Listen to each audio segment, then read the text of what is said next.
I was told when I was younger, somebody in my neighborhood, these guys got into a fight. Some guys beat up some guy.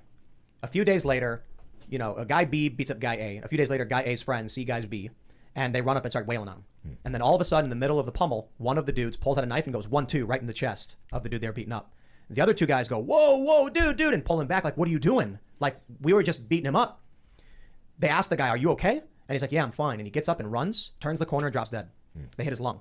Yeah. And it was crazy when I learned about sucking wounds. I think it's right? Yeah. How simple it would have been to save that guy's life. Relatively simple.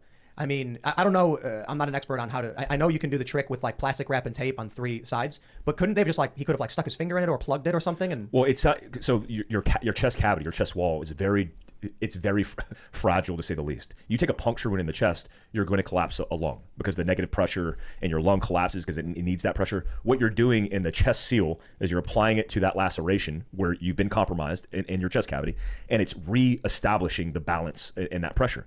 What sounds like to me, that situation is he hit something that's vital. So he said something in the pump house. He might have nicked an artery, bled internally, which in that case, he would need a chest tube, or he would need upgraded levels of care, and there might not have been a thing he could have done for him. So at least the story, as we were told, is that it caused a sucking wound. So maybe my understanding of what happened was wrong. Yeah. But in that circumstance, you think it was just they couldn't do anything about it. Yeah, likely he got stuck in the pump house or in a major artery off of the branch of the heart that he bled internally. Because when a sucking chest wound is going to help with circulation and respiration. So when you apply that, like I've treated guys in real life where the guy has a laceration in his chest. He has a sucking chest wound. He can't breathe. He's completely pale.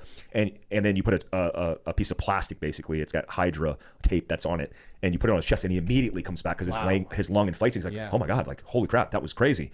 Well, when somebody's bleeding internally, that's one of the hardest things to stop. It's how you kill big game, elk or deer. You shoot him hit him in the chest cavity in the pump house, and you hope to double lung them, and they bleed out immediately, dead in 30 seconds. I got